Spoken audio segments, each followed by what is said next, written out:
Hola Pilar, bienvenida a los diálogos transatlánticos, bienvenida a la Argentina, aunque para vos no es un primer bienvenida, es un reiterado bienvenida a la Argentina, ya que vos sos argentina, ¿no es cierto?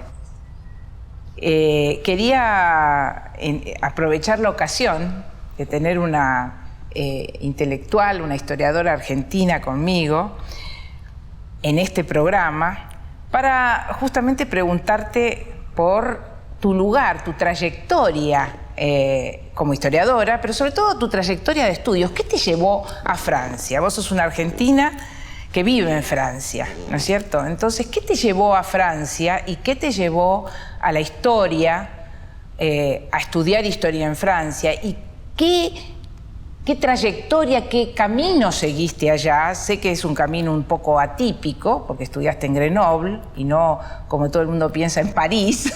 Entonces me gustaría que me cuentes un poco esa experiencia tuya. Bueno, gracias Hilda por la bienvenida. Sí, efectivamente estoy en casa, estoy doblemente en casa porque si bien, digamos, me siento profundamente franco-argentina. Ya he vivido más tiempo en Francia que en Argentina, pero al mismo tiempo la Argentina forma parte de mi mundo por muchísimas razones. ¿Qué me llevó a Francia? En realidad tengo un recorrido un poco atípico y un poco fragmentado, como la historia del argentino. Exactamente, como todos los argentinos. Sí. Sí. Cuando digo esto a veces me encuentro con algún francés que me dice, pero eso es típicamente argentino. Y lo es. Y lo es. Bueno, yo empecé a estudiar historia en la Universidad de Buenos Aires, en el peor momento que se podía estudiar historia en la Universidad de Buenos Aires, es decir, yo me inscribí en el 77, o sea que imagínate vos lo que era... Plena dictadura. En plena dictadura, y te puedes imaginar que todas mis expectativas no fueron cumplidas, sino todo lo contrario.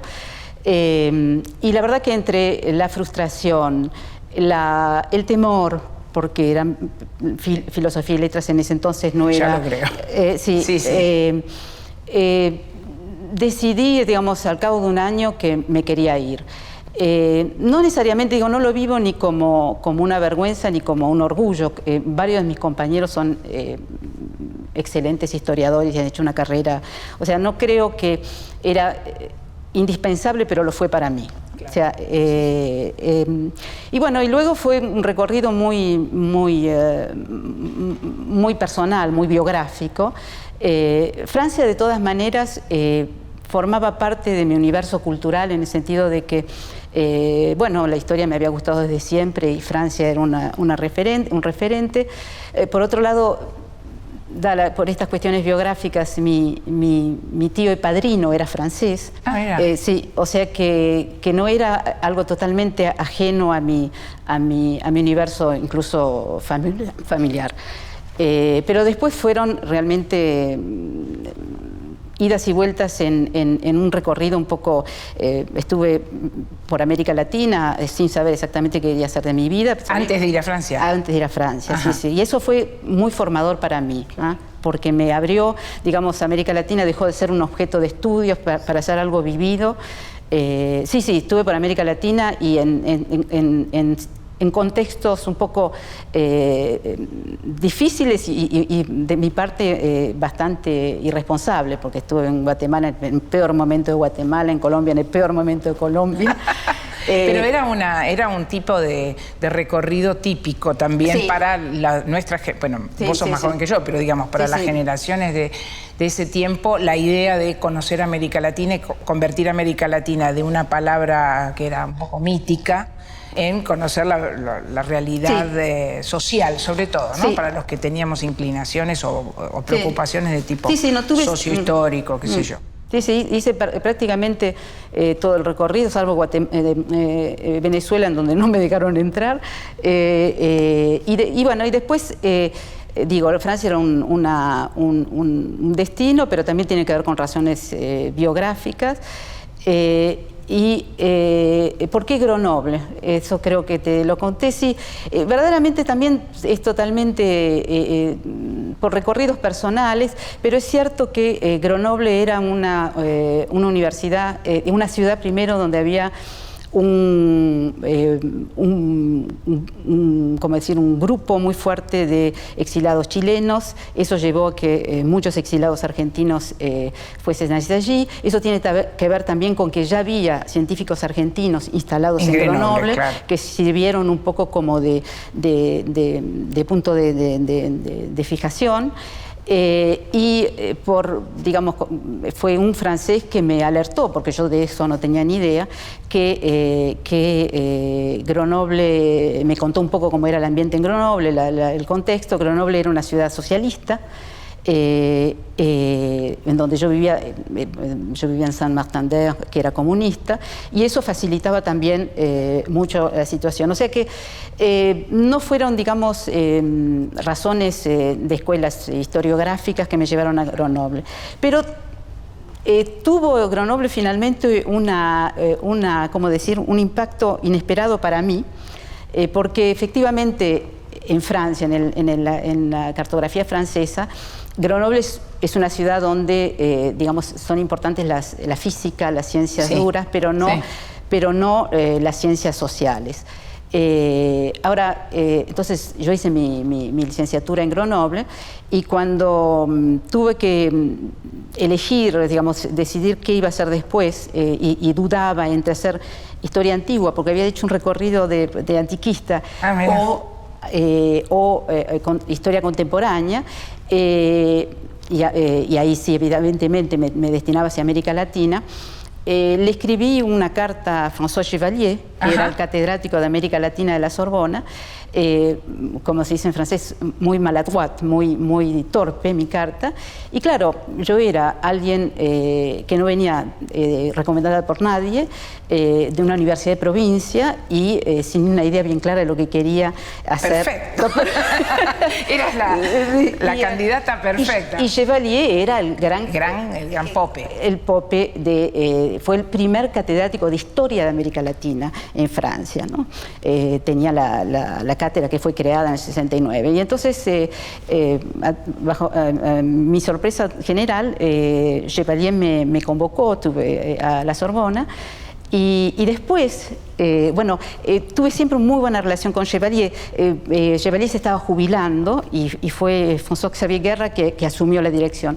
Pero después me enteré que el padre de Chevalier, que un filósofo, Jacques Chevalier, había sido decano e incluso rector interino de la Universidad de Grenoble. Así y que Chevalier había estudiado en la Universidad de Grenoble. O sea que esa universidad, digamos, le habrá generado algún tipo de familiaridad, y efectivamente es muy raro esos movimientos de una latinoamericana que venga de Grenoble, era la única, por supuesto, y que termine en la Sorbona.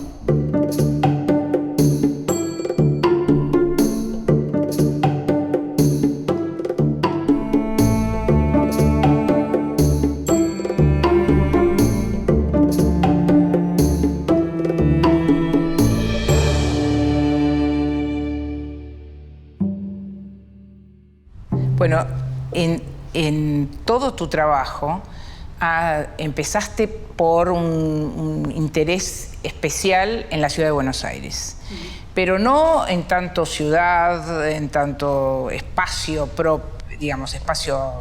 definido, sino como parte de un proceso social que vos llamás de la creación de una nación. Incluso el título de tu tesis, creo que también del libro en sus distintas versiones, en sus distintos idiomas, que lleva como primer título la creación de la nación. Y para llegar a la cuestión de la nación te pones en foco el problema de la construcción política de la Argentina, vinculado con ciertas formas de sociabilidad, de asociacionismo y de sociabilidad que se daban en la ciudad de Buenos Aires en el periodo que va desde los años 1830 a 1860, es decir, el periodo previo al conocido como la Organización Nacional, y pones esas transformaciones socioculturales en el centro de la cuestión nacional.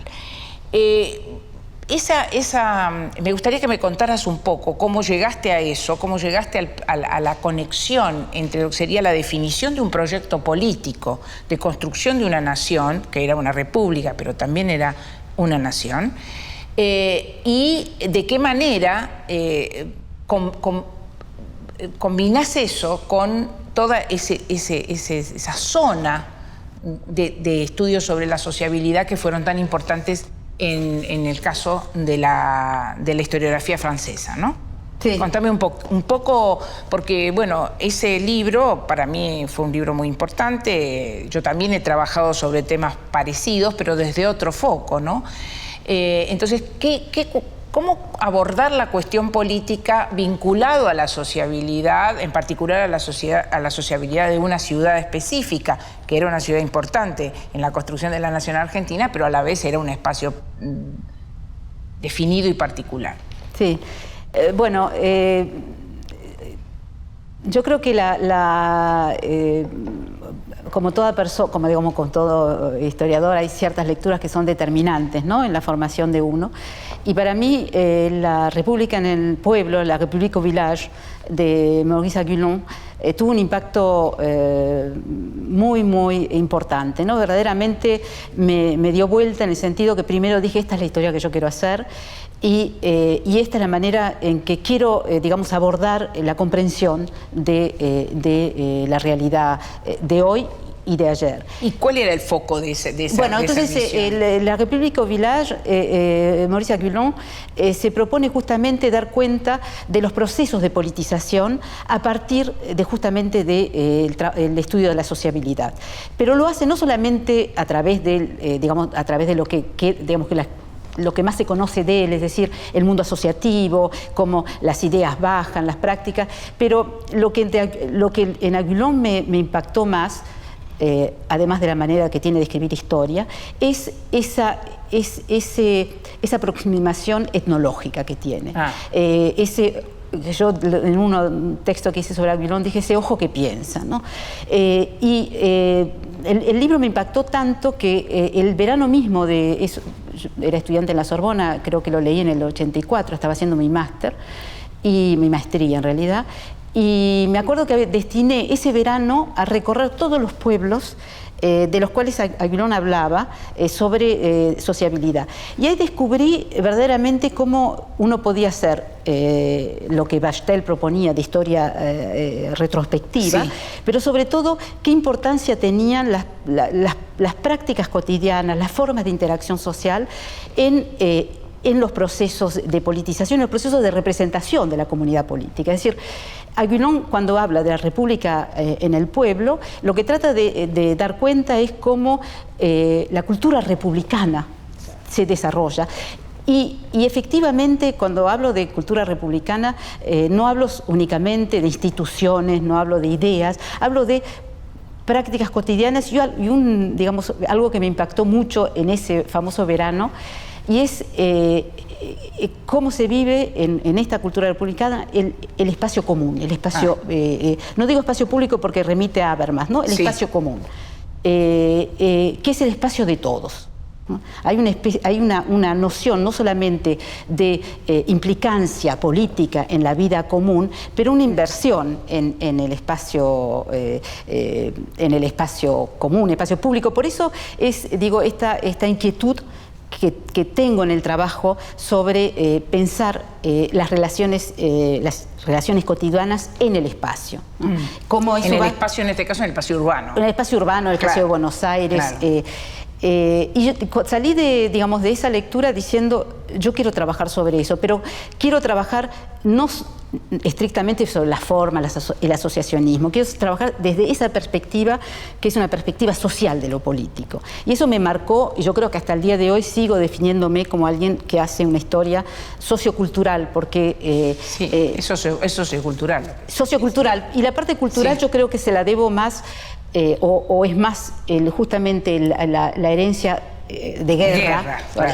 Ahí hay una que es el que desde muy temprano tuvo esta inquietud por lo que entonces llamábamos la semántica histórica, la importancia del vocabulario y la importancia de contextualizar el vocabulario digamos, en el contexto histórico y no cometer anacronismo. Claro. Pero digo, eso fue una apertura que dio lugar a hiperconceptos, por ejemplo. O sea que hay todo el desarrollo que ha tenido en los últimos años la historia conceptual o la historia de los conceptos, de las ideas, de las formas de lenguaje, etc. Exacto. Lenguajes políticos que se llaman, son variantes de lo mismo. Pero efectivamente es cierto, pero siempre, si uno hace el mapa de los distintos campos que se está trabajando, las hipótesis o tesis que circulan, no necesariamente se conectan, las cosas no circulan de manera arbitraria. Yo creo que ahí Guerra, más allá de la inteligencia superior, de la capacidad de análisis, de la generosidad y entusiasmo, fue un paseur, ¿no? Sí. En esas, él hizo el vínculo entre eso que estaba, y lo hizo no solamente desde un punto de vista teórico, lo hizo porque como buen historiador se confrontó a las fuentes. Cuando yo pienso, por ejemplo, en el seminario de Guerra en el 85, hablaba, destacaba que en los textos que estaba leyendo se hablaba de pueblo, pero se hablaba de pueblos en plural. Y que entonces capaz que no era lo mismo, claro, y que no era el pueblo de Rousseau, pero que por ahí se estaba hablando de las corporaciones territoriales. Eso abrió un campo por el que transitó todo el mundo. Antonio Anino. Todos los que han hecho, los que hemos de alguna manera trabajado sobre el periodo de transición de transformación entre la colonia, en el caso de América Latina, ¿no? De la colonia y las repúblicas independientes, hemos pasado por todo el problema que significa la misma idea de pueblo y cuáles son las connotaciones y cómo las palabras cambian en momentos de transformación. Los lenguajes no alcanzan, las palabras disponibles no alcanzan para dar cuenta de los procesos que están teniendo lugar y por lo tanto hay una búsqueda de dar nuevo sentido a esas palabras, ¿no? Y de repente uno lee pueblo y en ese pueblo hay una cantidad un abanico de significados que están a su vez superponiéndose en ese momento en que el que está expresando esa palabra no encuentra, ¿no?, el concepto preciso para aquello que está ocurriendo, porque eso que está ocurriendo es nuevo.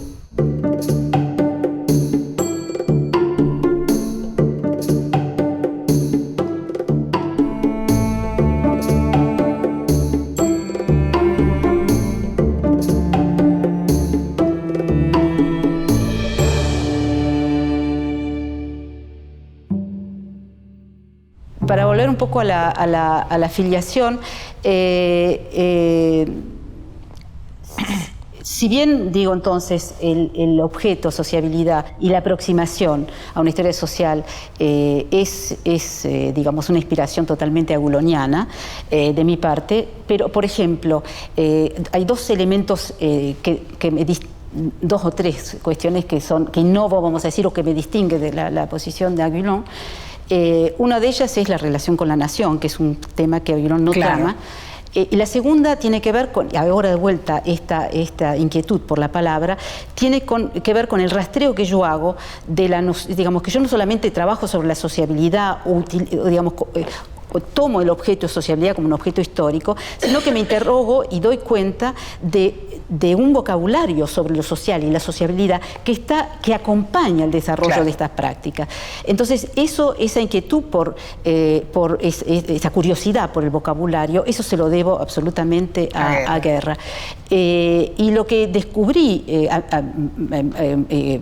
a mi asombro, porque obviamente seguida o dirigida por estos grandes monstruos que me parecían a mí sagrados, de cuando uno encuentra algo diferente le parece que está equivocado, que por ahí no, porque no apareció, es justamente esto, ¿no? O sea, la importancia, la articulación entre el vocabulario de lo social, entre lo cual el neologismo, sociabilidad, tiene un papel central a lo largo del siglo XVIII y el siglo XIX, lo que yo llamo el pensamiento contractualista, las formas de interacción social que tienen que ver, porque hay una vinculación. O sea, cuando Alberdi escribe sobre la sociabilidad, está pensando en justamente cuáles son las prácticas cotidianas que van a hacer posible ese vínculo social que la sociabilidad debe garantizar para que la sociedad civil se consolide. Claro. Entonces, y al mismo tiempo eso genera representaciones de lo que es la comunidad, lo social, que son justamente, digamos, mi inquietud por lo nacional. Claro. Entonces, esta articulación entre, de un lado, las prácticas en sí, o sea, Quirón lo que me dio es lo que se llama una caja de herramientas. Claro. ¿Cómo mirar ese exacto, fenómeno? Cómo buscarlo en los archivos, claro, cómo analizarlo, con qué categorías clasificarlo, qué problemas, qué interrogaciones podía hacer, debatir con las preguntas ya existentes, introducir eso. Guerra, digamos, también introdujo y digamos, él me incentivó y me empujó mucho para que vaya de ese lado, pero digamos, eso es lo que yo podría decir que tiene de original mi trabajo, y repito, porque lo reivindico mucho, aunque no ha tenido mucho impacto, es digamos, la reflexión sobre cómo esas prácticas dan cuenta de una ocupación particular del espacio, y cómo esa ocupación del espacio también infiere o incide en la organización de la vida política. Claro.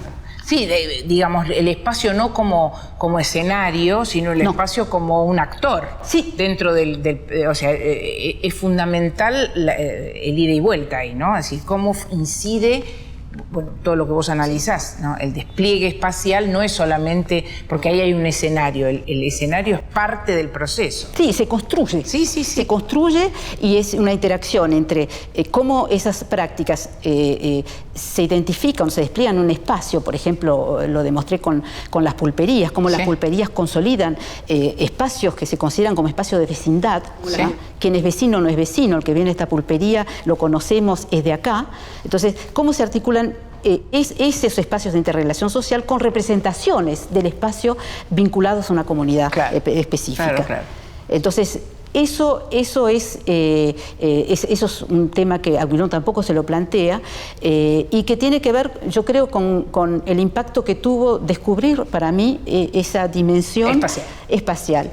Al punto que cuando el libro fue llevado a referato para que salga en inglés, después me enteré que uno de los referentes fue Tulio Alperín, y que había dicho que mi libro era una mezcla de primeros anales con la escuela de historia política La Furé, ¿no?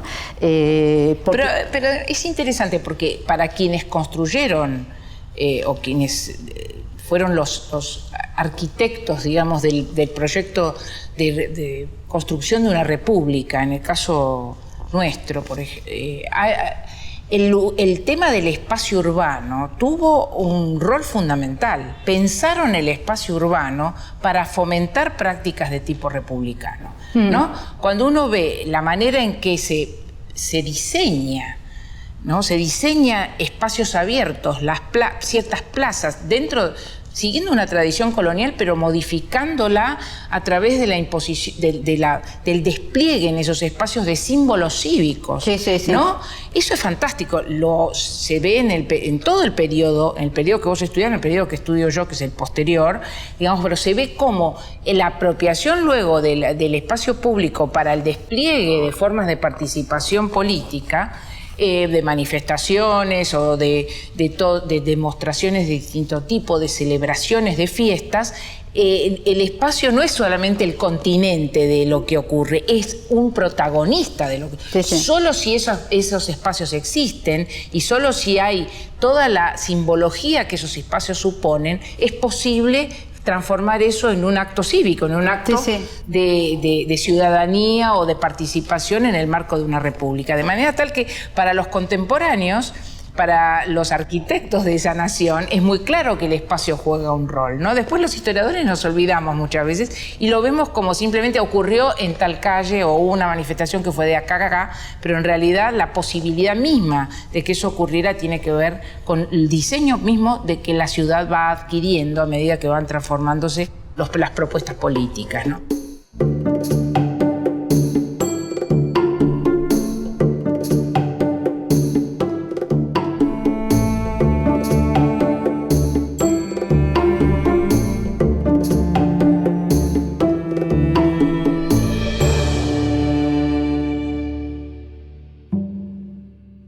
Una pregunta que me gustaría saltar un poco de la dimensión nacional a los trabajos más recientes tuyos, que ya en nuestra era global tus preguntas han saltado más allá de la cuestión nacional y si bien a lo largo de tus trabajos tocaste muy distintos temas, pero que de alguna forma se vinculan con esta preocupación inicial por lo sociopolítico, por la dimensión sociocultural de la política.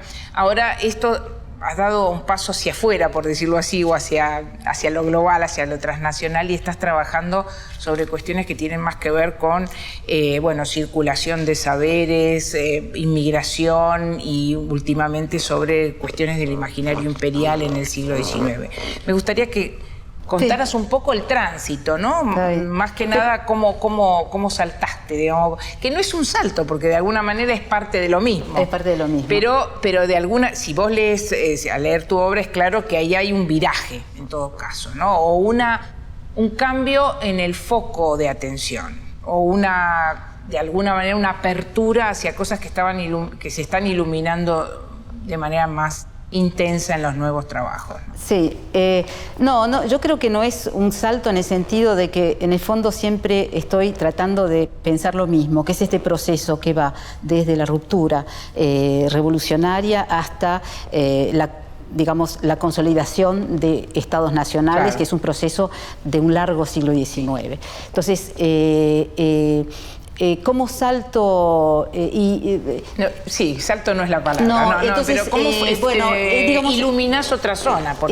Sí, es otra manera de pensar ese fenómeno, claro, de construcción nacional, claro, y es una manera de dar cuenta, de romper algo que es inevitable cuando uno se da por objeto este proceso, tiene una visión un tanto teleológica, porque va a buscar eso. Entonces es como que traza una línea y deja sin iluminar una serie de otros aspectos. Entonces estas son maneras de iluminar las, claro, otras partes, claro, que no se veían en este proceso. Sí. No cuestionan el proceso, no, al contrario, lo dimensionan.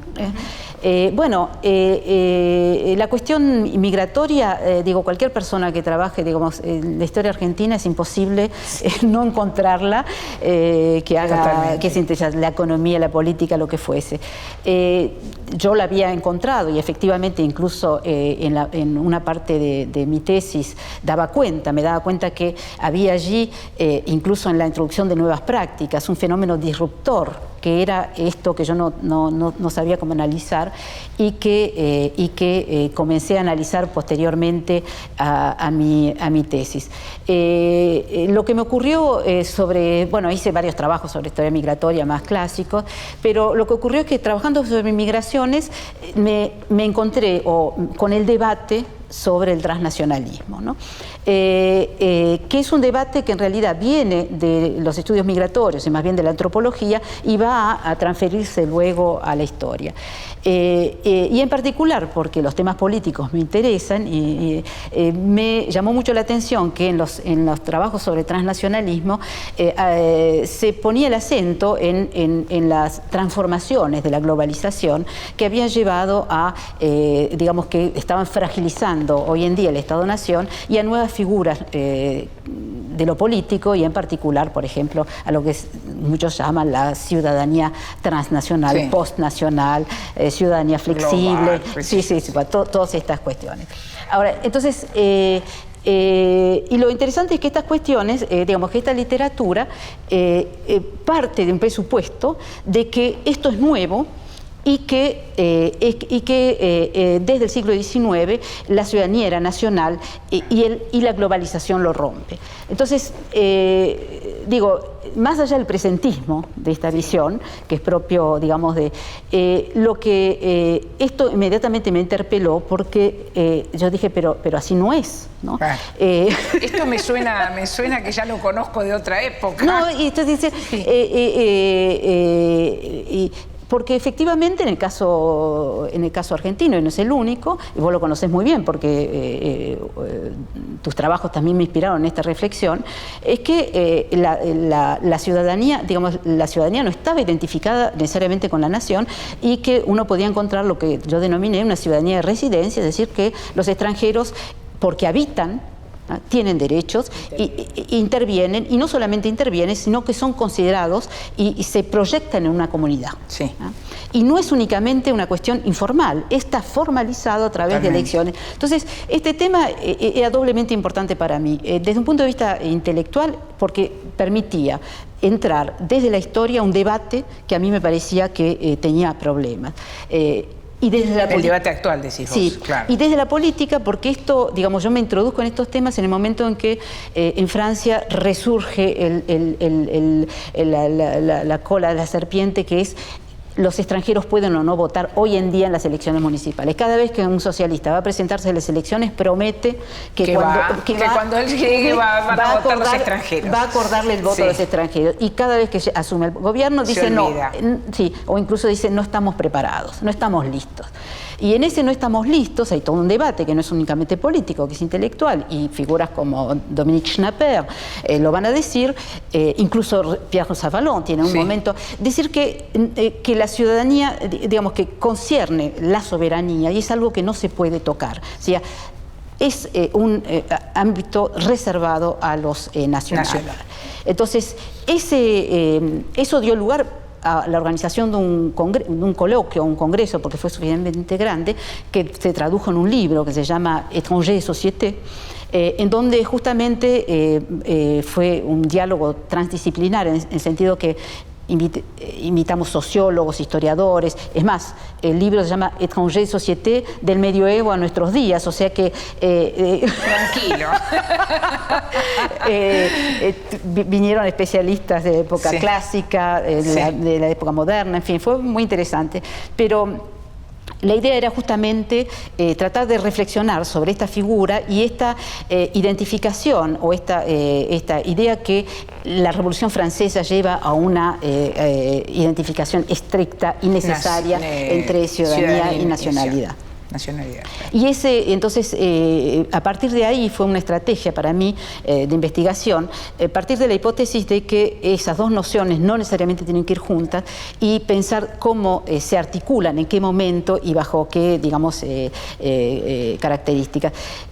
Eso me llevó, de un lado, entonces, a interesarme por las prácticas, la inserción de los extranjeros, las prácticas políticas, en particular en elecciones municipales, y al mismo tiempo al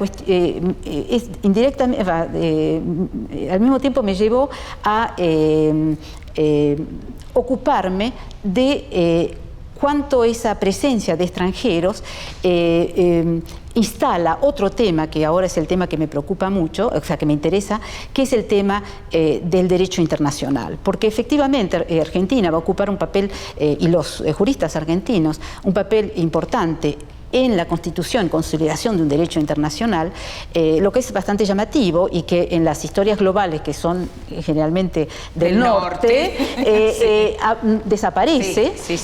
Y entonces, ¿cómo explicar? Uno cuando era escolar le enseñaban la doctrina Drago, pero efectivamente los juristas internacionalistas, los juristas latinoamericanos en general y argentinos en particular, van a jugar un papel importante. Y eso se explica justamente como un efecto de la experiencia migratoria y de los problemas y soluciones que hay que aportar al hecho de que el 50% de la población haya nacido en el extranjero y que la cuestión se plantee de qué derecho rige para estos individuos y cómo definir, y esto es un debate no abierto, pero que en el fondo está implícito entre Alberdi y Sarmiento, sí, entre la cuestión si gobernar es poblar, es dar derechos o garantizar una soberanía.